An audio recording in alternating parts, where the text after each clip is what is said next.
తాకట్లో ఉన్న బంగారాన్ని విడిపించి ఆ రోజున మార్కెట్ ధర కట్టి మిగిలిన డబ్బును మీకు అందిస్తుంది కొమ్మూరి గోల్డ్.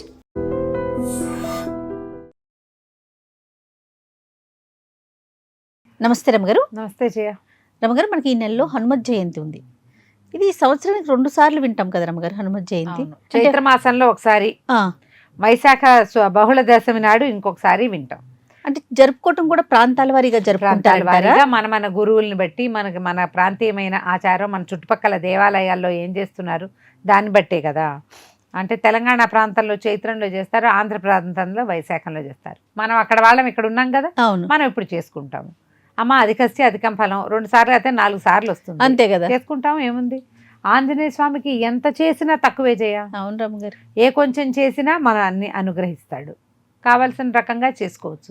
హనుమత్ జయంతి అంటే ఇప్పుడు సాధారణ పూజ ఎక్కడైనా మన దగ్గర ఏవో 4-6 ప్రతిమలో ఫోటోలో ఏమిటో ఉంటాయి. ఆంజనేయ స్వామి ప్రతిమ ఉందనుకో, ఫోటో ఉందనుకో, ఓ 2 పువ్వులు పెట్టి కాస్త ఒకసారి అగరొత్తులు చూపించి, దీపం అందరికీ కలిపి పెట్టుకుంటాం కదా, దేవుళ్ళందరికీ కలిపి ఒక దీపము, అగరొత్తి పొగ చూపించి, శ్రీ ఆంజనేయ స్వామి తాలూకు స్తోత్రాలు ఏ హనుమాన్ చాలీసావో చదువుకుంటాము. తర్వాత రాముల వారి స్తోత్రాలు చాలా ఇష్టం ఆంజనేయ స్వామికి. అప్పుడు రాముల వారికి సంబంధించిన ఒక 3-4 స్తోత్రాలు చదువుకున్నాం. ఆంజనేయ స్వామికి ఇది ప్రత్యేకం కాబట్టి ఒక కొబ్బరికాయ కొట్టడం, కాసిన అరటిపళ్ళు నివేదన చేయటం, పానకము, వడపప్పు, కొబ్బరి, అరటిపండు, పెసరపప్పు 3 కలిపి పంచకజాయాలు అవి చేసుకుంటారు కొన్ని ప్రాంతాలు. వాటన్నిటిని నివేదన పెట్టుకోవటం. కుదిరితే ఒక ఆంజనేయ స్వామి దేవస్థానాన్ని దర్శనం చేసి ప్రదక్షిణాలు చేయటం. సింపుల్ పూజ. తమలపాకులతో పూజ చేసుకోవచ్చు. హనుమత్ అష్టోత్తరం దొరుకుతుంది మనకి, స్తోత్ర నిధి ఇలాంటి యాప్ల్లో కనపడుతుంది. మామూలు పుస్తకాల్లో కూడా ఆంజనేయ అష్టోత్తరం కనపడుతుంది. లేదా హనుమాన్ చాలీసానే చదువుకుంటూ ఒక్కొక్క దోహాకి ఒక్కొక్క పత్రం చొప్పున పెడతాం. 108 ఆకులతోటి పూజ చేసుకోవచ్చు, 40 ఆకులతోటి పూజ చేసుకోవచ్చు. హనుమాన్ నామాలు చెప్పుకుంటూ పెట్టుకోవచ్చు. ఓకే. తమలపాకులు సమర్పించుకోవటం, లేదా వడలు సమర్పించడం. ఆంజనేయ స్వామికి అప్పాలు పోయటం ఒక పద్ధతి ఉంటుంది, అప్పాలు చేసుకోవచ్చు. ఆయనకి ప్రీతిపాత్రమైనవి ఏవైనా మనం సమర్పించుకొని పూజ చేసుకోవచ్చు. మీరు పెద్దదిగా చేయొచ్చు, గ్రాండ్గా, సింపుల్గా కూడా చేసుకోవచ్చు. ఓకే. ఒక్క హనుమాన్ చాలీసా చదువుకోండి. పిల్లలకి హనుమాన్ చాలీసా వస్తే అది చక్కగా వాళ్ళతో చదివించండి. లేదా ఆంజనేయ స్వామికి సంబంధించినవి బోల్డ్ అని చిట్టి శ్లోకాలని, మనోజవం మారుత తుల్య వేగం, జితేంద్రియం బుద్ధిమతాం వరిష్టం, వాతాత్మజం వానరయూధ ముఖ్యం, శ్రీరామదూతం శిరసా నమామి. అంతే, అయిపోయిందిగా. ఇట్లా ఎన్నున్నాయో శ్లోకాలు. దీంతో పాటు జై శ్రీరామ్ అనుకోవటం. మామూలుగా ఆంజనేయ నామధేయం తీసినప్పుడల్లా శ్రీరామనామం తీసుకోవాలి. శ్రీరామనామం ఎక్కడ చేస్తామో ఆంజనేయుడు అక్కడ ఉంటాడని ప్రతీతి. ఆయన పేరు పెట్టి పిలిస్తే రాకపోవచ్చు, రాముడిని పిలిస్తే ఆంజనేయుడు వస్తారు. పిల్లలకి అది అలవాటు చేయండి. వాళ్ళకి ఒక దన్నుగా ఉంటుంది, ధైర్యంగా ఉంటుంది. ఏదైనా భయపడినప్పుడు, అనారోగ్యంగా ఉన్నప్పుడు, ఎక్కడికైనా వెళ్ళటానికి బెదురుతున్నప్పుడు, ప్రయాణాల్లోనూ నిద్రపోయేటప్పుడు ఆంజనేయ స్మరణ అతి మంచిది. ఎంత తలుచుకుంటే అంత మంచిది. ప్రయాణాల్లో తోడుగా ఉంటాడు, నిద్రపోయేటప్పుడు దుస్వప్నాలు లేకుండా ఉంటాయి. ఎందుకో రమ్మగారు, భయం అనిపించినప్పుడు ఆటోమేటిక్ గా అట్లా వచ్చేస్తుంది, చిన్న నుంచి పెద్ద దాకా మనకి అదొక అలవాటుగా ఉంటుంది. జై శ్రీరామ్ అనుకుంటాం, తర్వాత శ్రీ ఆంజనేయం అంటాం. ఆ హనుమత్ దండకం మొత్తం వచ్చినా రాయకపోయినా, ఆంజనేయ దండకం అందరికీ పూర్తిగా రాదు, అది పెద్దది కదా. అవునవును. శ్రీ ఆంజనేయం ప్రసన్నాంజనేయం వరకు వస్తుంది, అంత మాత్రమైనా చాలుగా. నేనైతే శ్రీరామే, శ్రీ ఆపద పడతారని చెప్తాం. 3 శ్లోకాలు చెప్తాను జయ, నేను ఇవాళ చెప్దాం అవి. ఈ ఆపదామపహర్తారం మామూలుగా రోజువారీ చెప్పుకుంటామా. ఆపదామపహర్తారంతో ఒక 2 శ్లోకాలు ఉన్నాయి. 2వ శ్లోకం ఆంజనేయుని యొక్క ప్రజ్ఞ, ఆయన గురించి చెప్పుకోవడం. తర్వాత సీతాదేవి ఆంజనేయ స్వామిని అక్కడికి సుందరకాండలో వాళ్ళిద్దరూ కలుసుకున్నప్పుడు అక్కడ చెప్పిన శ్లోకం సీతాదేవి చెప్పింది, అక్కడ కూడా అయి ఉండొచ్చు. తర్వాత మన వానరులందరూ మాట్లాడుకున్నప్పుడు కూడా ఇలాంటివే కొన్ని వాక్యాలు నడిచినాయి. ఈ 3 లైన్గా చదువుతాను జయ, నాకు అదొక అలవాటు. ఓకే. ఆపదామపహర్తారం చదువుకుంటామా. ఆపదామపహర్తారం దాతారం సర్వసంపదాం లోకాభిరామం శ్రీరామం భూయో భూయో నమామ్యహం. ఇది ఒకటి, రాముల వారిది మొదటిది. తర్వాత బుద్ధిర్బలం యశోధైర్యం నిర్భయత్వమరోగత అజాడ్యం వాక్పటుత్పంచ హనుమత్ స్మరణాత్ భవేత్. బుద్ధి, బలం, యశస్సు, ధైర్యము, నిర్భయత్వము, అరోగత. అజాడ్యము, వాక్పటుత్వము ఇవన్నీ వస్తాయి. హనుమత్ స్మరణాత్ భవేత్. ఆంజనేయ స్వామిని తలుచుకుంటేనే అన్ని మంచి లక్షణాలు వస్తాయి. జబ్బు లేనితనం, ఆరోగ్యం కూడా చేకూరుతుంది. బుద్ధి, బలము, యశస్సు, ఆరోగ్యము. అజాడ్యం అంటే బద్ధకం పోతుంది. వాక్పటుత్వం, చక్కగా మాట్లాడే తీరు వస్తుంది. హనుమత్ స్మరణతోటి వస్తుంది. 3వ శ్లోకం నేను చదివేది ఏంటంటే, త్వమస్మిన్ కార్య నిర్యోగే ప్రమాణం హరిసత్తమ హనుమాన్యత్నమాస్థాయ దుఃఖ క్షయకరో భవ. నువ్వు ఇలాంటి పనులు చేయటంలో సమర్థుడివి.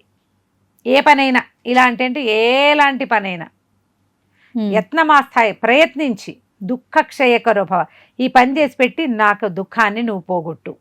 మన దగ్గర ఏ పని ఉన్నా సరే, మనకి ఏదున్నా నువ్వు అన్నీ చేసేయగలవు. నువ్వు చేయలేని పని లేదు. నా దుఃఖాన్ని నువ్వు పోగొట్టు. ఇది 3వ శ్లోకం. ఈ 3 లైను మీరు 100 సార్లు చదువుకోవచ్చు. మీరు సమస్యలో ఉన్నా, దుఃఖంలో ఉన్నా, అనారోగ్యంలో ఉన్నా, ఏం చేయాలో అర్థం కాని స్థితి ఉన్నా, మీకు భయం వేసినా, మీరు ఇంటర్వ్యూలకు వెళ్తున్నా, స్టేజ్ ఎక్కేటప్పుడు కూడా చదువుకోవచ్చు. ఈ 3 లైన్ పెట్టుకోండి. మొదటిది రాముల వారిది, 2వది హనుమంతుని యొక్క ప్రజ్ఞాపాఠవాలు, 3వది హనుమని ఉద్దేశించిన వాక్యం, అది కూడా రామాయణాంతర్గతం. కాబట్టి ఈ 3 ఇలా సంపుటిగా కనుక చదువుకుంటే ఎంత బాగా పనిచేస్తాయో, బ్రహ్మాండంగా పనిచేస్తుంది. దీన్ని ఉంచుకోండి మీతోటి తప్పకుండా. చాలా సింపుల్ శ్లోకాలే కదా, చాలా సింపుల్, ఈజీగా నోటికి వచ్చేస్తాయి. ఈ హనుమత్ జయంతి రోజున ఈ 3 శ్లోకాలు మీరు నేర్చుకొని మీ పిల్లలకి నేర్పించండి తప్పకుండా. రోజువారీ పడుకునేటప్పుడు, స్కూల్కి వెళ్ళేటప్పుడు, ఎక్కడికైనా వెళ్ళేటప్పుడు పిల్లలకి అది చెప్పు, ఒకసారి ఆపద పట్టారని చెప్పు అని ఈ 3 లైన్గా చెప్పించండి. ఎగ్జామ్స్ అప్పుడు చదివించండి. అది పరీక్షలప్పుడు చదువుకోవాలి. దేవుడి దగ్గర నిలబడి చదువుకోవాలి. గుళ్ళోకి వెళ్ళాం, చదువుకోవాలి. ఎవరైనా వచ్చారు, ఏదైనా వాడికి పద్యాలు వచ్చా, పాటలు వచ్చా, ఇవ్వచ్చు, ఈ 3 చెప్పించండి. మీ వాళ్ళకి, మీ పిల్లలకి రానిది లేదు. ఇంకా అన్ని మంచి లక్షణాలు వస్తాయి. లోపల ఏదైనా చెడు ఉంటే అదంతా పోతుంది. నెగిటివ్ ఫోర్స్ని తోసేస్తుంది బయటికి. అదే నెగిటివిటీ మన చుట్టూ తాకి రానివ్వదు. అసలు ఆంజనేయ స్వామి అలాంటి వాడు. మన మెళ్ళో ఒక ఆంజనేయ స్వామి బెళ్ళేస్తాం కదా. అవును. ఈ శ్లోకాలు కూడా బెళ్ళతో సమానం. కుదిరితే చక్కగా నేర్చుకోండి, నేర్పించండి తప్పకుండా. హనుమ జయంతిని మనకు పర్వదినాలు చాలా ఉన్నాయి కదా. ఈ హనుమ జయంతి పర్వదినాన్ని కూడా ఆంజనేయ స్వామికి ఒక మందార పువ్వు పెట్టి, 4 గారెలు, 2 అప్పాలు, కాస్త హానకం వడపప్పు, లేదా ఒక కొబ్బరికాయ, 2 అరటిపళ్ళు నివేదన చేసి నమస్కారం చేసుకోండి. ఇంట్లో చేసుకునే పూజా విధానం కుదిరిందా? దేవాలయానికి వెళ్ళరండి, చక్కగా ఒక 5-9 ప్రదక్షిణాలు చేసి రండి ఆంజనేయ స్వామికి, సరిపోతుంది. రైట్ అమ్మ గారు, నమస్తే. నమస్తే G. And for more videos, please subscribe to iDream. Please subscribe to iDream. Please subscribe iDream. And please subscribe to iDream.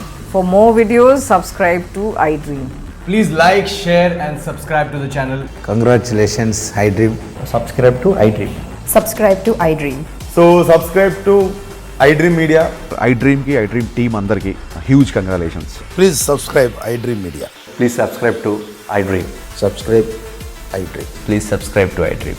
iDream అంటే నా కళల ఛానల్ను సబ్స్క్రైబ్ చేసుకున్న నోరు తిరుగుతలేదు. మీరైతే గంట గుర్తు కొట్టండి. For more such videos, please subscribe to iDream.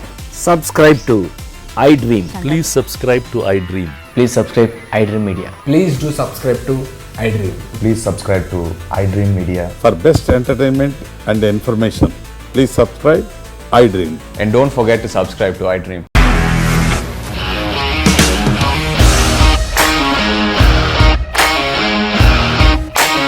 ఇండస్ట్రీలో కమిట్మెంట్ ఇష్యూస్ వస్తే నీకు కూడా వచ్చినట్టు. మార్నింగ్ తీసుకెళ్ళాలంటే కొట్టి పడేసాడు.